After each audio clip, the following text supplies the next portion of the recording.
अस्सलाम वालेकुम।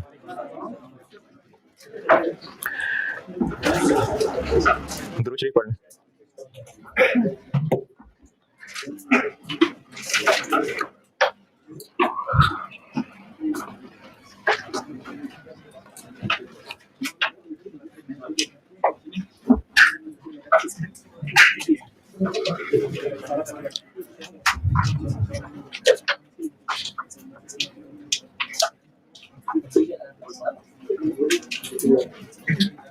सवाल दिया था कल एक।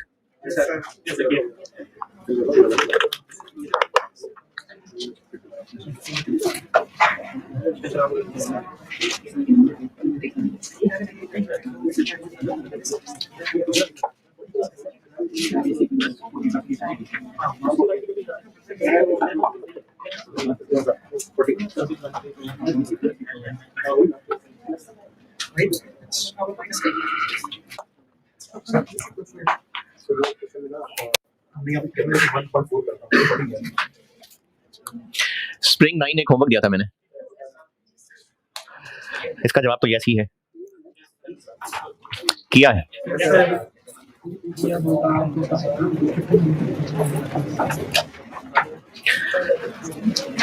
किसने? ठीक, हाँ जी जिन्होंने किया है।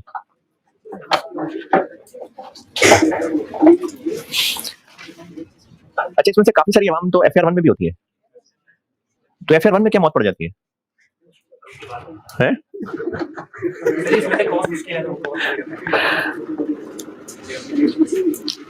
FR1 मुश्किल है। हाँ, मेजॉरिटी यही कौम उधर भी होती है, यही कौम इधर भी होती है, लेकिन वहां और यहाँ में फर्क है। रिकॉर्ड क्या था? हर एम्प्लॉय की वेजेस, एक समझा देता तो बाकी भी वैसे ही हैं। बेसिक वेजेस इसकी, कितने घंटे इसने टोटल काम किया, जबकि नॉर्मल ऑफिस आवर्स क्या थे? 45। तो 45 के ऊपर लग जाएगा इसका नॉर्मल वाला रेट 60, 2700। और ओवर टाइम वाले जो 15 घंटे हैं, उनमें से जो पहले 5 हैं उन पे लगेगा इससे 40% ज्यादा 84, और जो ऊपर वाले 10 हैं उन पे लगेगा इससे 60% ज्यादा 1380। हाँ, तो ये बेसिक प्लस 40 किया ना, 60 का 40% कितना बना? 24। तो उसको इसमें प्लस कर दिया 84, बल्कि बेसिक प्लस 24। जी मैंने कहा था कि आप बार बार पूछा करेंगे, मैं आपको बार बार बताया करूंगा। फिर बताता हूं, ओवर टाइम की कैलकुलेशन दो तरह से हो सकती है। आप ऐसे भी कर सकते हैं कि बेसिक नॉर्मल आवर्स के ऊपर और रेट लगाएं और ओवर टाइम के ऊपर और रेट लगाएं, और आप ये भी कर सकते हैं कि पूरे 60 आवर्स के ऊपर ये वाला रेट लगा लें, और जो ओवर टाइम है उन पे सिर्फ एक्स्ट्रा वाला काम कर लें, जिसको ओवर टाइम प्रीमियम कहा था मैंने। तो ऐसे भी कर सकते हैं और ऐसे भी कर सकते हैं। मैंने ओवर टाइम दो तरह से बताया था, ये भी सही है, ये भी सही है। कोई बात नहीं, आपको ऑनलाइन में भी पूछा करेंगे लोग, फरवरी तक पूछेंगे है? नहीं, फरवरी से ये चैप्टर नहीं करना, लेकिन लेक्चर रहते होते हैं लोगों के, वो कोई फरवरी में भी लेक्चर 50-50 रहते होते हैं लोगों के। Okay, bonus. अच्छा, बोनस देना है इसको कितना? ये मैं स्प्रिंग 9 सॉल्व कर रहा हूं, जो होमवर्क दिया था 3 एम्प्लॉइज थे, एक एम्प्लॉय कर रहा हूं, जो यहां समझा दिया बाकी में भी वैसे ही होगा। फिर आपने अगर किया है तो जो मसला है फिर पूछ लीजिएगा। पहले मैं एक एम्प्लॉय पूरा सॉल्व कर रहा हूं। बोनस के लिए कितनी परसेंटेज है? 60। तो इसका टाइम सेव्ड निकालते हैं। इसने कितने यूनिट्स बनाए हैं? 192। तो उसके स्टैंडर्ड आवर्स क्या बन गए? 192 डिवाइडेड बाय, अच्छा चले मल्टीप्लाई बाय 0.25, कितना? 48 एक्चुअल आवर्स। 60 या 40?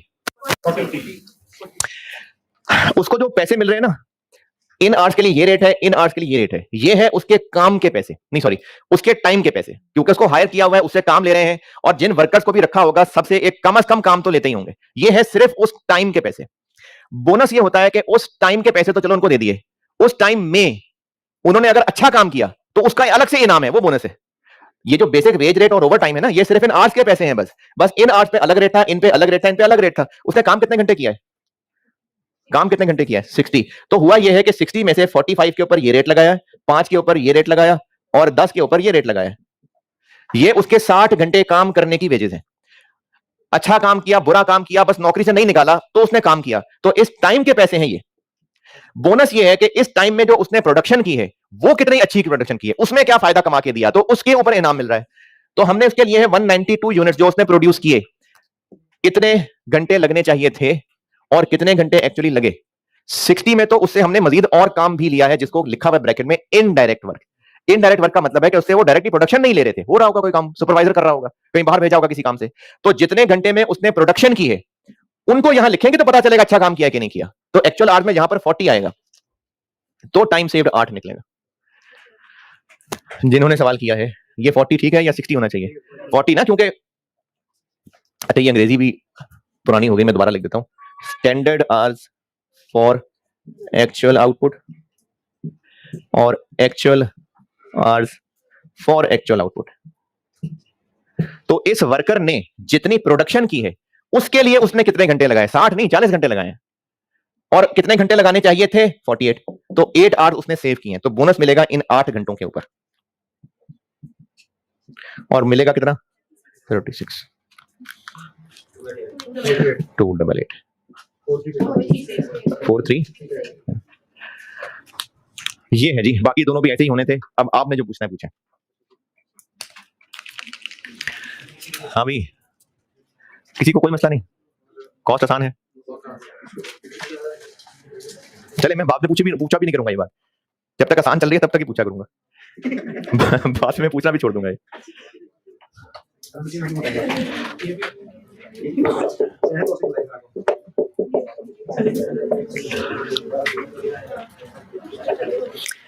जी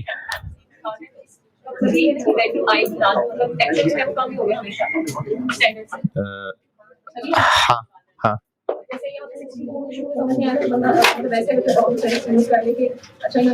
नहीं तो हो सकता है इसको बोनस ना मिले, ये भी तो हो सकता है, जरूरी तो नहीं कि बोनस मिलता है इसको। यानी सिर्फ इस बेस पे तो फैसला नहीं करना कि ज्यादा ही होने थे स्टैंडर्ड आवर्स। क्या पता इसने ना अच्छा काम किया हो, तो 3 वर्कर्स हैं, हो सकता है कोई एक ना ले बोनस। ठीक है जी, ये सवाल डन, कोई मसला नहीं आपको। इससे अगला क्वेश्चन, ये होमवर्क है। हाँ जी, इसी से जो अगला क्वेश्चन है ना, क्वेश्चन 2, उन्हीं पीडीएफ फाइल के अंदर। इसमें से मेजॉरिटी क्वेश्चन जो है ना वो बुक के अंदर, पास्ट पेपर्स के अंदर हैं, लेकिन ये 2-3 सवाल चूंकि पुराने थे काफी ज्यादा, इसलिए मैंने आपको ये पीडीएफ फाइल दी है। इसी पीडीएफ फाइल में जो क्वेश्चन नंबर 2 है, पता नहीं किस नाम से है, मिडवे सर्विसेज, ये होमवर्क है। इसी पीडीएफ फाइल के अंदर मिडवे सर्विसेज के नाम से, इसी से अगला क्वेश्चन है, स्प्रिंग 6 है शायद, पता नहीं, ऑटम 6, ये होमवर्क है। इंडिविजुअल बोनस प्लान बस बहुत है, individual bonus plan done. Group bonus plan, अच्छा किस चीज का नंबर 2 क्या पढ़ा रहा हूं मैं? हम लोग पढ़ रहे हैं वेज इंसेंटिव्स, तो उसमें एक था इंडिविजुअल बोनस प्लान, बहुत है काफी प्रैक्टिस उसकी। अब पढ़ा रहा हूं group bonus plan. Group bonus plan में सारी कैलकुलेशंस वैसे ही हैं जैसी पहले पढ़ी हैं।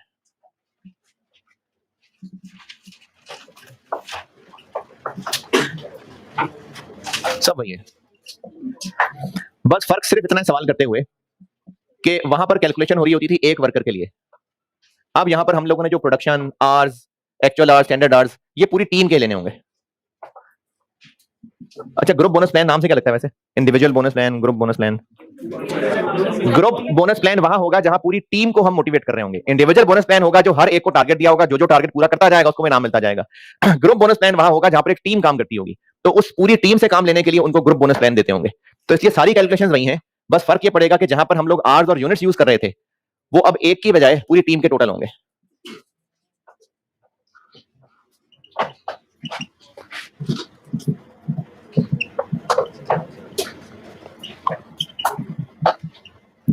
सब कुछ वही है, बस फर्क ये है कि पहले हम यहाँ इंडिविजुअल के आवर्स और यूनिट्स यूज कर रहे थे, पूरी टीम के, बाकी सब वही है।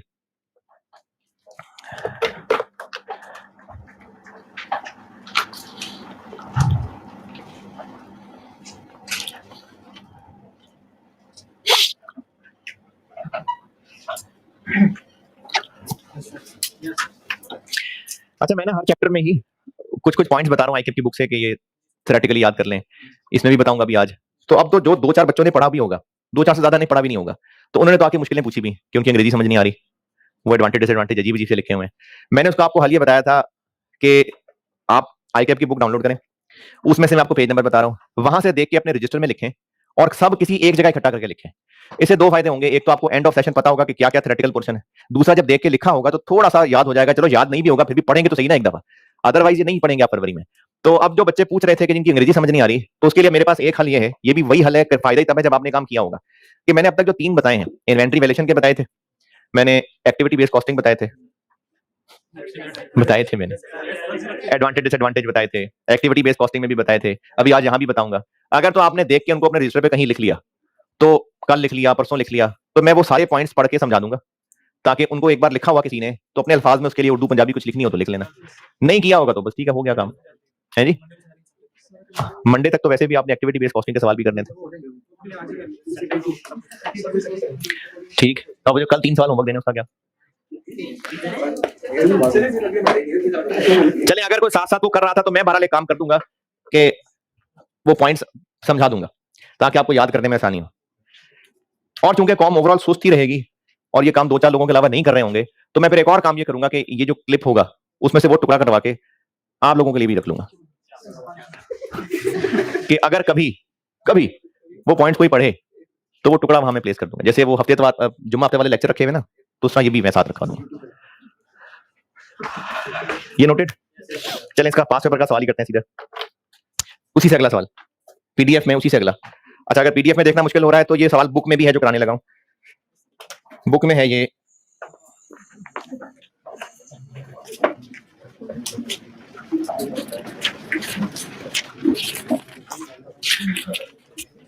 पेज 99 पे।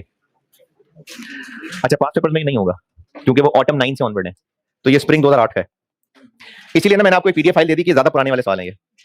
अच्छा, क्या दरमियान में ये टेस्ट ही नहीं होता था? ये सिलेबस से निकल गया था, ये फिर 17 में दोबारा आया था। पेज 99, प्रैक्टिस क्वेश्चन 2, इसहाक लिमिटेड। पैक की बुक से पढ़ना है सवाल तो पैक की बुक से पढ़ लें, पेज 99, प्रैक्टिस क्वेश्चन 2, इसहाक लिमिटेड। नहीं है तो जो पीडीएफ आपको भेजी है मैंने उसमें क्वेश्चन 3 है, पढ़ ले, मैं करता हूं बोर्ड पे। पीडीएफ फाइल अगर देख रहे हैं तो उसमें क्वेश्चन 3 है, पैक की बुक देख रहे हैं तो उसमें पेज 99, प्रैक्टिस क्वेश्चन 2। उसके अलावा कोई और बुक देख रहे हैं तो देख लें, कहीं भी मिलता है तो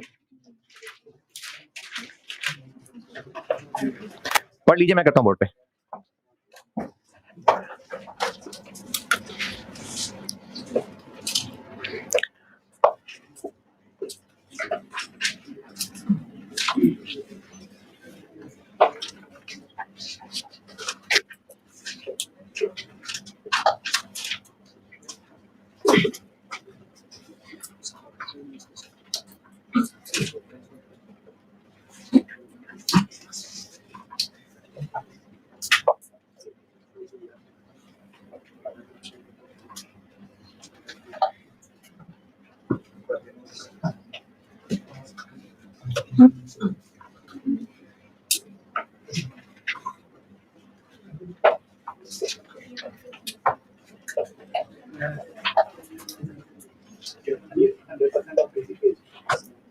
जी, बिजनेस ऑपरेट्स 100% बोनस प्लान का मतलब है कि बेसिक वेज रेट जितना ही बोनस देंगे।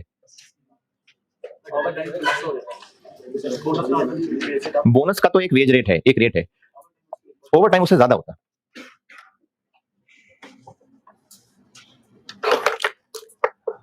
जी जनाब, पढ़ ले तो मैं कुछ अर्ज करूं। ग्रुप बोनस का सवाल है, ये कैसे पता?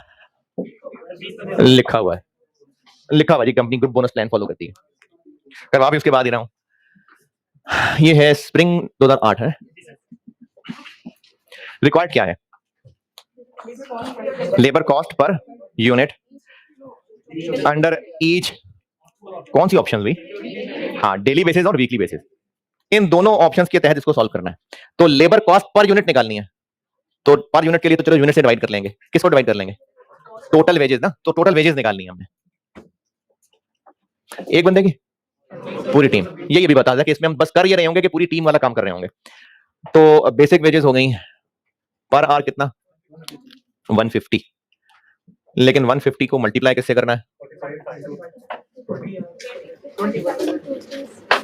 जी देखें कितने मल्टीप्लाई करूं।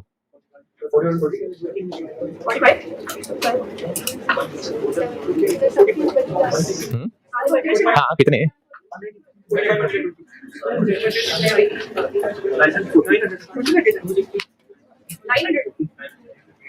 900 मंडे से फ्राइडे हर रोज 8 घंटे और सैटरडे वाले दिन तो 5 दिन हो गए 8 घंटे वाले और एक दिन हो गया 5 घंटे वाला। 220 कितने हो गए 900। 5 दिन 8 घंटे वाले 40 घंटे और सैटरडे 5 घंटे वाला 45। एक वीक में 45 घंटे काम है एक बंदे का इनटू 20 900 घंटे। तो सारी टीम को लेके चलना है साथ। कितना 135,000 ओवर टाइम है नहीं है बोनस है और बोनस के ऊपर भी कितना रेट लगेगा 150 ही लगेगा। 100% देना है बोनस यानी जो बेसिक रेट है उतना ही बोनस का रेट है। Time saved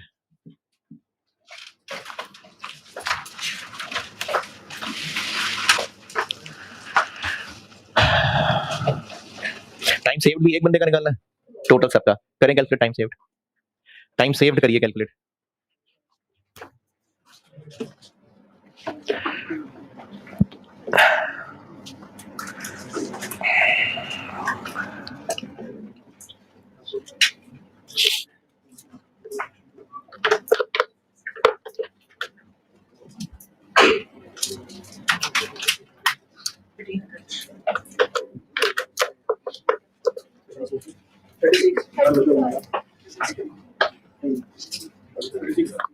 thirty six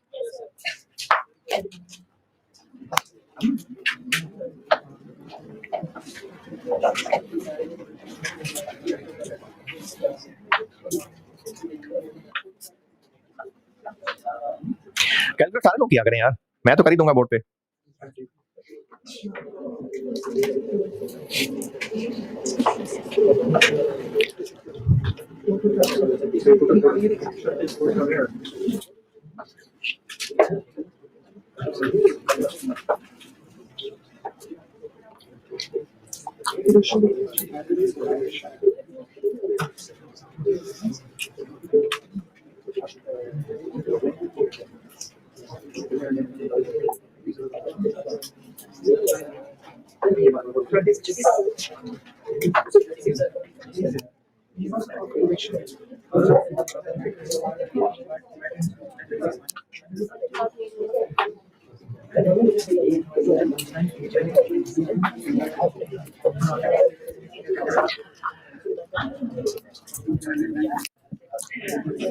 total team ने मिलकर कितने यूनिट्स बनाए 46800 जबकि स्टैंडर्ड क्या है 50 यूनिट्स पर आवर। तो मल्टीप्लाई डिवाइड क्योंकि 46,800 भी यूनिट्स हैं और 50 भी यूनिट्स पर आवर है मल्टीप्लाई करेंगे तो यूनिट स्क्वायर हो जाएगा। तो डिवाइड करके आंसर आ गया 936 जबकि इन लोगों ने एक्चुअली कितने घंटे काम किया 900। तो टाइम सेव्ड आ गया 36। ये 46,800 जिनको समझ नहीं आया वो जो टेबल दिया हुआ है उन सबको ऐड कर ले क्योंकि वो हर दिन की प्रोडक्शन दी हुई है। तो हम अभी वीक कर रहे हैं अरे तो मैंने हेडिंग नहीं दी ये हम लोग वीकली बेसिस कर रहे हैं। दोनों ऑप्शंस कही है ना तो वीकली बेसिस कर रहा हूं मैं पहले 36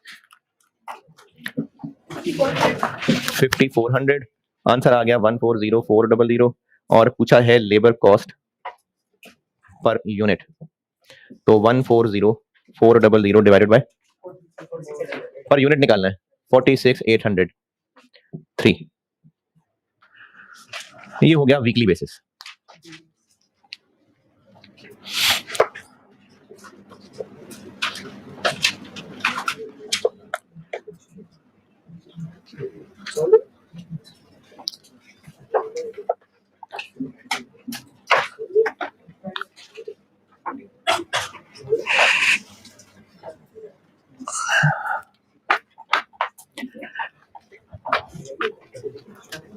और अगर डेली बेसिस वाला काम करें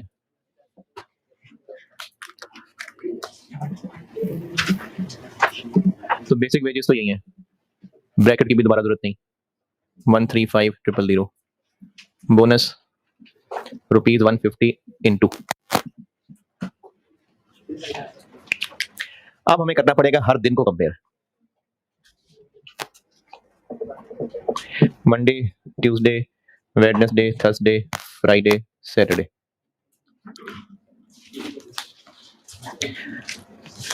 स्टैंडर्ड आवर्स और एक्चुअल आवर्स। एक्चुअल आवर्स हर दिन कितने? 160 20 लोग हैं ना। अच्छा, एक दिन में 160 आवर्स कैसे हो सकते हैं? तो 24 घंटे होते हैं। असल में लेबर आवर्स, मैंने पहले भी शायद कभी बात की थी, लेबर आवर्स का मतलब सिर्फ घड़ी के आवर्स नहीं है। लेबर आवर्स का मतलब घड़ी के मुताबिक कितने घंटे काम किया इनटू कितने लोग हैं, ये लेबर आवर्स होते हैं। तो 160 घंटे मंडे में और फ्राइडे तक 160 और सैटरडे वाले दिन 100। स्टैंडर्ड आवर्स जैसे यहां टोटल को 50 से डिवाइड किया था, अब हर दिन को 50 से डिवाइड कर दें। 174, 147, 195, 150, 179, 91, 14 कुछ नहीं, 35 कुछ नहीं, 19 कुछ नहीं, तो टोटल बन गए 68।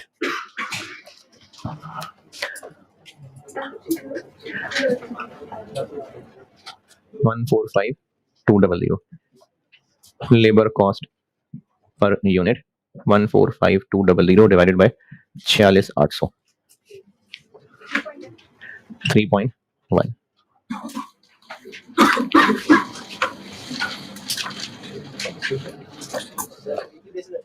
है जी।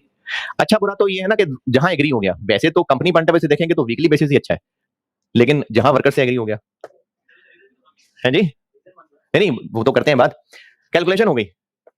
अब रिक्वायरमेंट में अगला सेंटेंस क्या है? रिक्वायरमेंट दूसरा sentence, give reason for the difference, तो फिर give reason for the difference.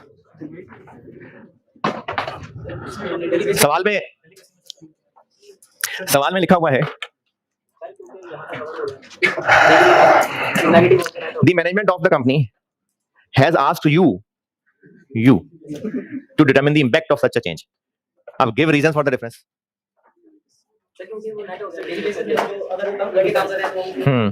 बिल्कुल सही है, ये हमने पहले भी की थी बात कि जब वीकली बेसिस कर रहे हैं ना तो उसका अच्छा बुरा काम सब कंबाइन हो गया, लेकिन जब डेली बेसिस कर रहे हैं तो जिस दिन काम अच्छा है वो कंसिडर हुआ, जिस दिन काम अच्छा नहीं है वो इग्नोर हो गया। जैसे देखें, ऐसे करना नहीं है, वैसे बता रहा हूं, यहां -13 ना, यहां -10, यहां इनको टोटल करें 36 ही बनेगा। अगर आप इनको सम करेंगे ना 36 बनेगा। तो जब आप वीकली बेस कर रहे हैं ना तो उससे क्या हो रहा है कि जिस दिन अच्छा काम नहीं किया वो अच्छे काम के साथ ऑफसेट होकर नेट 36 बन रहा है, जबकि हम डेली बेसिस कर रहे हैं तो जिस दिन अच्छा काम है वो कंसीडर हो रहा है, जिस दिन बुरा काम है वो कंसीडर ही नहीं हो रहा। ये फर्क का रीजन है, बस ये अंग्रेजी में लिखना है बस, और तो कोई मसला नहीं। Group bonus plan done.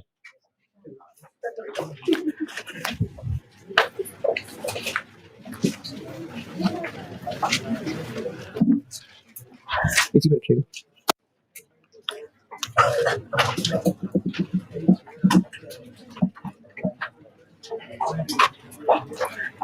High day rate plan, individual bonus plan खत्म, ग्रुप बोनस प्लान खत्म।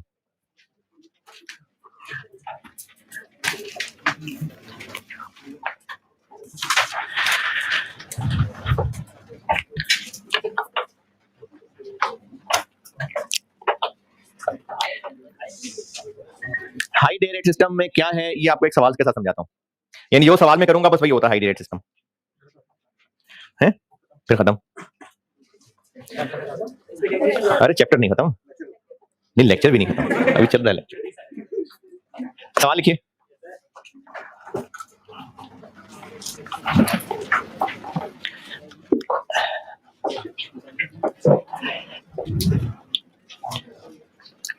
वेज रेट, ये हाई डे रेट प्लान का सवाल लिखवा रहा हूं। इस सवाल में जो करूंगा वही हाई डे रेट सिस्टम है, यानी वो सवाल सॉल्व करने से आपको आ जाएगा समझ।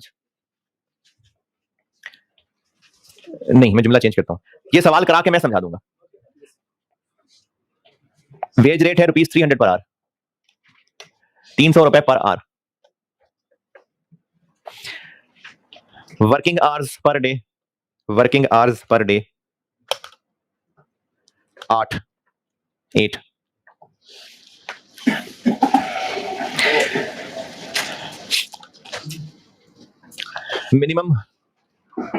मिनिमम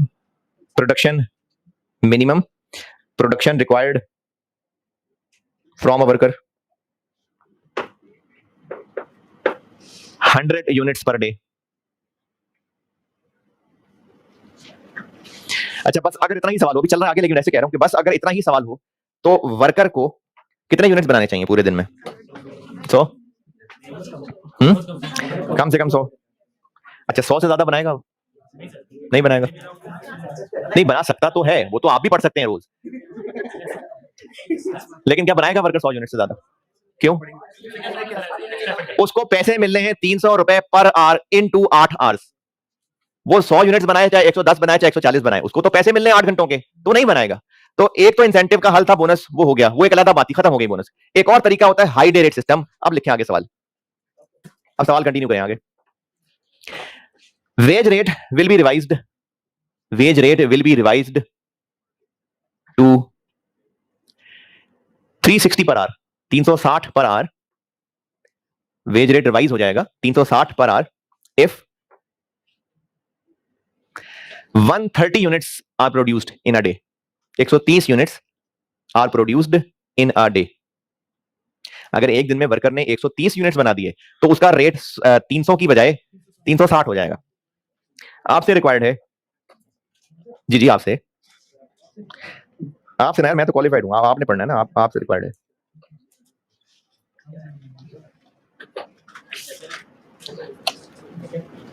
क्या रिक्वायर्ड है? Labour cost per unit, labour cost per unit if worker produces, labour cost per unit required है इफ वर्कर प्रोड्यूसेस। अब वर्कर प्रोड्यूसेस के बाद part A part B. Part A 100 units और पार्ट बी 130 यूनिट्स। करें।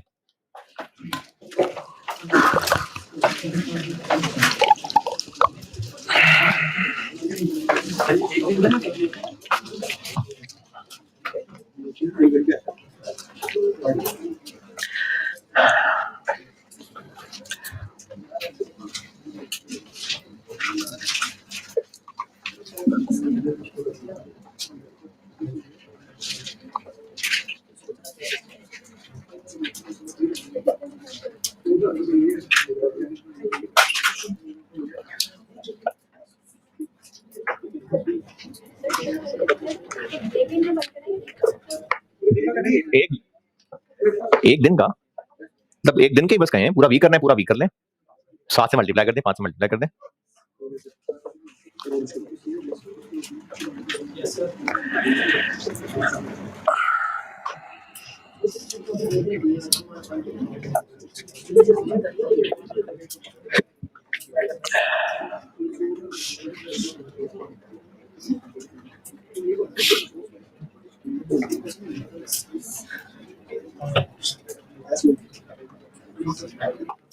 हाँ जी done. अगर worker बनाएगा 100 units तो उसको टोटल पैसे कितने देंगे? 8 घंटे इंटू 300 पर आवर 2400, और उसकी कॉस्ट पर यूनिट क्या बनेगी? 2400 डिवाइडेड बाय 100, 24। लेकिन अगर वो बना देगा 130 यूनिट्स तो उसका रेट बढ़ा के 300 की जगह कर देंगे 360। पैसे मिल जाएंगे उसको 2880, और अब उसकी पर यूनिट कॉस्ट बनेगी 2880 डिवाइडेड बाय 130, 15। क्यों होगी पर यूनिट कॉस्ट कम है? क्योंकि यूनिट ज्यादा बन रहे हैं, तो क्या उसको पैसे भी तो ज्यादा दे रहे हैं? हाँ, उसको ना पैसे ज्यादा, बेशक ज्यादा दे रहे हैं, लेकिन यूनिट्स उससे ज्यादा बनवा रहे हैं। वैसे एक टैली करने के लिए चीज बता रहा हूं, पैसे उसको 20% ज्यादा दे रहे हैं, लेकिन यूनिट्स उसे 30% ज्यादा बनवा रहे हैं। तो ये हाई डे रेट सिस्टम होता है, इसमें कंपनी का भी फायदा। कंपनी का क्या फायदा? यूनिट से चलो ज्यादा बन रहे हैं, लेकिन पैसे भी तो ज्यादा जा रहे हैं, कॉस्ट पर यूनिट कम बन रही है। और वर्कर का क्या फायदा? उसको पैसे ज्यादा मिल रहे हैं। तो ये हाई डे रेट प्लान होता है जिसमें अगर एक सर्टेन प्रोडक्टिविटी लेवल मीट हो जाए, रेट होता पर आ रहा है, लेकिन एक सर्टेन लेवल मीट होने के बाद रेट बढ़ा देते हैं। होता पर रेट है, लेकिन अगर एक सर्टेन प्रोडक्टिविटी लेवल मीट हो जाए तो उसका रेट ही बढ़ा देते हैं, आर्ली रेट बढ़ा देते हैं। इसको हाई डे रेट प्लान कहते हैं। ये खत्म। हाँ हाँ, बस ये खत्म।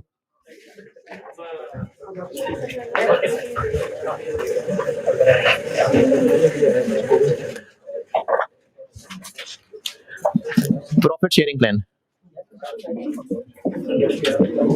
इसमें क्या होता होगा? हाँ जी, इसमें वर्कर्स को कहा जाता होगा कि कंपनी ने साल के एंड पे, या मंथली भी हो सकते हैं, अगर एक सर्टेन लेवल से ज्यादा प्रॉफिट्स कमाए, एक मिसाल दे देता हूं, वर्कर्स को कहा था कि 20% of profit in excess of ₹50 million will be distributed among workers। Workers को कहा कि कंपनी का प्रॉफिट अगर 50 मिलियन से ऊपर हुआ तो जितना ऊपर हुआ उसका 20% हम आप वर्कर्स में बांट देंगे। तो वर्कर्स को कितना शेयर मिल जाएगा? मैंने भी सवाल पूरा ही नहीं बताया।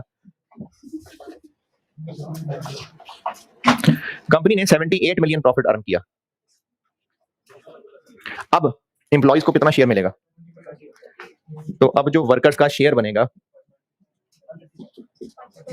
वो बनेगा 28 का 20%, 5 ये प्रॉफिट शेयरिंग प्लान होता है। खत्म। तो लिख लें, मैं मिटा तो नहीं रहा।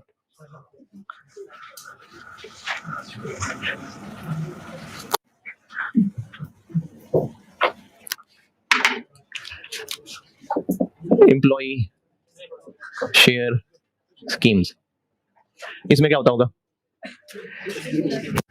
है जी, इसमें एम्प्लॉइज को कुछ टारगेट्स देते होंगे और उनको कहते होंगे कि अगर तुमने टारगेट पूरे कर दिए तो तुम्हें कंपनी के इतने शेयर्स हम मुफ्त में या सस्ते दे देंगे, और ये खत्म।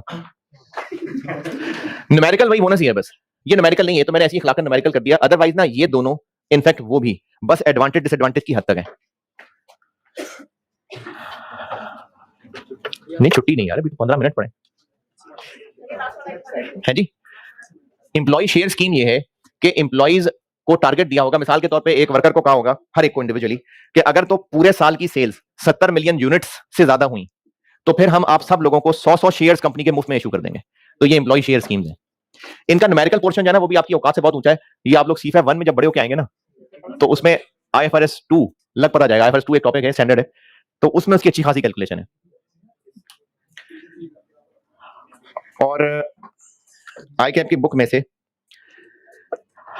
अच्छा ये मैंने आपको चैप्टर के 4 टुकड़े करके दिए थे, तो ये वेजेस कैलकुलेशन हो गई। अब आते हैं अकाउंटिंग के ऊपर, है जी, ये खत्म बस। आप ICAP की बुक में से मैं थ्योरेटिकल पोर्शन बता रहा हूं उसका, वो है जी पेज 118 ICAP की बुक में, चैप्टर 5 है। पेज 118 के एंड पे हाई रेट सिस्टम के एडवांटेज डिसएडवांटेज हैं। 2 एडवांटेज हैं, 2 डिसएडवांटेज हैं। ICAP की बुक में चैप्टर 5 है, पेज 118 तकरीबन एंड पे एडवांटेज डिसएडवांटेज है। इसके बाद पेज 120 और 121 और 121 ये एडवांटेज डिसएडवांटेज हैं ग्रुप बोनस के और प्रॉफिट शेयरिंग के। बस 120 और 121, एक मैंने 118 कहा है, एक 120 और एक 121, ये दो पॉइंट्स हैं एडवांटेज डिसएडवांटेज, ये करने हैं इसमें से। क्या चैप्टर नहीं कंप्लीट हुआ अभी, मैंने इसमें कैलकुलेशंस कराई हैं। अब इनकी अकाउंटिंग पे आते हैं जी।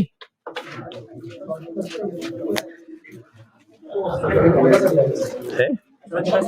हाँ, जुम्मे है तो क्या हुआ?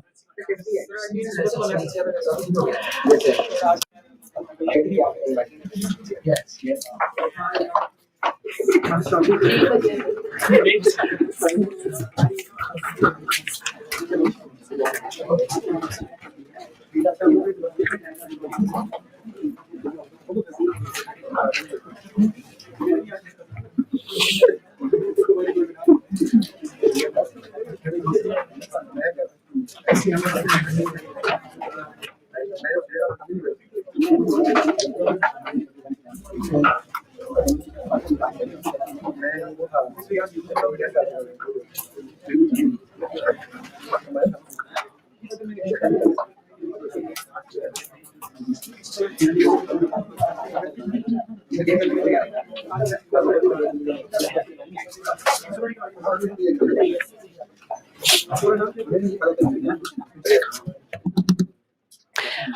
जो रिश्तेदारियां होती हैं, चाचा ताया, फूफू, खाला, मामू, दादा दादी, और अगर माँ बाप के पॉइंट ऑफ व्यू से देखें तो उनके बहन भाई,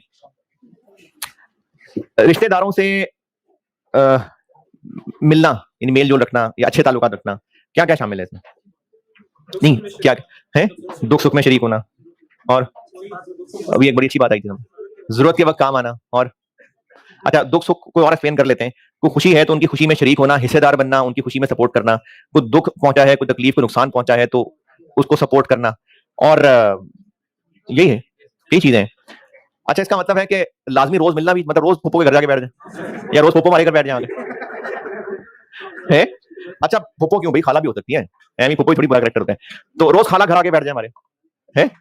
डिपेंड करता है, ये जिस जगह रहते हैं वहां के टर्म्स पे डिपेंड करता है, वहां के ट्रेडिशंस पे डिपेंड करता है, घर कितना करीब है, ताल्लुकात कैसे, उस पे डिपेंड करता है, जिसमें दोनों की आसानी हो। कई ऐसे भी अच्छे ताल्लुकात हो सकते हैं कि रोज का मिलना जुलना भी हो सकता है। जैसे अगर चले खाला की बात करते हैं, तो एक बहन के घर माँ बाप रह रहे हैं, तो जो दूसरी बेटी है उनकी, वो माँ बाप से रोज मिलने आ सकती है, तो डिपेंड करता है उनके हालात के ऊपर। तो अच्छा ताल्लुक रखने का मतलब है खुशी गमी में साथ देना, जरूरत के वक्त काम आना, हसद ना करना, नुकसान ना पहुंचाना, ये ताल्लुकात रखना है। ताल्लुकात रखना, अच्छे ताल्लुकात, रोज घर जाना नहीं है। और इसी को उलट कर लेते हैं, कता ताल्लुकी क्या है, इसी का उलट, ये ना करना। अच्छा, कता ताल्लुकी जो है ना रिश्तेदारों के साथ, ये अल्लाह ताला को ना बिल्कुल भी पसंद नहीं है, और सिला रहमी उसके मुकाबले में वो बहुत ज्यादा पसंद है। तो सिला रहमी के हवाले से एक दो बातें बता रहा हूं, और ये चीजें इतनी भी इंपॉर्टेंट, मतलब मुझे इससे अच्छी चीज ये लगती है कि पास्ट में ऐसा हुआ है, किसी तरह मेरी क्लास में बात करने सुनने से एक बच्चे ने मुझे, मैं को 2 साल 1.5 साल पुरानी बात कर रहा हूँ, जो एक बच्चे ने मुझे बताया कि वो जाके अपने अब्बू, पहले उसने अपने अब्बू को बात सुनाई मेरी, फिर वो दोनों बाप बेटा गए मामू से सुलह करके आए। तो इसलिए आप लोगों का ना रोल है, मैं आप लोगों का रोल भी बताता हूँ आपको। पहले तो बात करते हैं मुस्लिम 6525, सैयदना अबू हुरैरा रज़ियल्लाहु अन्हु से रवायत है कि एक आदमी ने कहा कि अल्लाह के रसूल सल्लल्लाहु अलैहि वसल्लम, मेरे कुछ रिश्तेदार हैं मैं उनसे सिला रहमी करता हूँ और वो मुझसे कता ताल्लुक करते हैं। अच्छा, अब यहाँ पे मैं रोकता हूँ, हमारे यहाँ ना मसला यही है कि जब वो मेरे साथ नहीं बोलता तो मैं उसके साथ क्यों बोलूं? चचा की ताया से नहीं बनती, मामू की खाला से नहीं बनती, क्यों? क्योंकि वो उस दिन उसने ओखा बोला था। अब जब वो हमसे नहीं बोलते तो हम पहल क्यों करें? इसमें कहीं ना कहीं तकब्बुर छुपा होता है, कहीं ना कहीं अना छुपी होती है। अल्लाह के रसूल सल्लल्लाहु अलैहि वसल्लम, मेरे कुछ रिश्तेदार हैं, मैं उनसे सिला रहमी करता हूं और वो मुझसे कता ताल्लुक करते हैं। मैं उनसे अच्छा सलूक करता हूं और वो मुझसे बुरा सलूक करते हैं। मैं उनसे तहम्मुल और बुर्दबारी से पेश आता हूं और वो मेरे साथ नादानी से पेश आते हैं। आप सल्लल्लाहु अलैहि वसल्लम ने फरमाया, अगर तो ऐसा ही है जैसा तूने कहा है, तो गोया तू उनके मुंह में गर्म राख डाल रहा है। मतलब इसका इंटरप्रिटेशन ये है कि वो उनके लिए हुआ है मसले वाली बात, और उनके मुकाबले में तेरे साथ हमेशा अल्लाह की तरफ से एक मददगार रहेगा जब तक तेरा रवैया यही रहेगा। तो हम लोग जब ये अपना ओपिनियन बना लेते हैं ना कि चूंकि वो हमसे नहीं मिलते हैं, वो हमारे रिश्तेदार, इसलिए हम उनसे नहीं मिलते हैं, तो सिला रहमी तो कहते ही उसको हैं। इसी से रिलेटेड अगली हदीस बुखारी 5991, सैयदना अब्दुल्लाह बिन अमर रज़ियल्लाहु अन्हु से रवायत है, नबी अकरम सल्लल्लाहु अलैहि वसल्लम ने फरमाया, बदले में सिला रहमी करना सिला रहमी नहीं है। सिला रहमी मतलब जो जिसके हाई रिवॉर्ड है ना वो, वरना तो अगर कोई अच्छे ताल्लुकात से मिल रहा है तो हाँ, हमें भी अच्छे ताल्लुकात मिल रहे हैं, लेकिन जो सिला रहमी है उसकी बात हो रही है। बदले में सिला रहमी करना सिला रहमी नहीं है, बल्कि सिला रहमी करने वाला वो है जब उसके साथ कता रहमी की जाए तब वो सिला रहमी करे। अच्छा, अब इसमें आप लोगों के लिए जो मैंने बात आप तक पहुंचाई है, होता यह है कि हर घर में ना, हर खानदान में मसले होते हैं, और जितना बड़ा खानदान होता है और आपस में वो ब्याहे हुए होते हैं, उनमें मसले बहुत ज्यादा होते हैं। अब उसमें आपका रोल ये है, देखें अल्लाह को ना ये बहुत नापसंद है कि कता रहमी हो। अब उसमें आपके अम्मी अब्बू ही वो करैक्टर हो सकता है हो जिसने सबसे बिगाड़ी हुई है, और अभी तक ये कोई हिम्मत ना कर रहा हो कि पहल कौन करेगा। हो सकता है कोई पहल करता तो शायद ये मामला सेटल हो जाते। तो इसलिए आप जहां भी जैसे भी मुमकिन हो सके हिकमत बसीरत के साथ, ये नहीं कि जाति बाप को कहते हैं तू तो जन्नमी है, तूने तो कट ऑफ किया हुआ है, हिकमत बसीरत के साथ, इस नियत से कि ये जो लड़ाई हुई है इसको रिजॉल्व कराया जाए। तो इसलिए इसमें रोल प्ले करना चाहिए। आपके फैमिली के अंदर अगर इस तरह के कट ऑफ हुए हैं तो उनमें सुलह करा के मामला आगे बढ़ाएं, रोल प्ले करें। इसका यह मतलब नहीं है कि अगर मामू के साथ जब भी बिजनेस किया है उन्होंने फ्रॉड ही किया है तो सिला रहमी का मतलब ये नहीं कि बार बार फिर भी उनसे डिसवाएं जाके, ये नहीं है सिला रहमी। यानी अगर बल्कि मामू क्यों, अगर चचा ने हमेशा बिजनेस में फ्रॉड किया है तो फिर आपका दीन ये नहीं कह रहा कि फिर भी लाजमी उसके साथ बिजनेस करो जाके, नहीं, ना करो बिजनेस।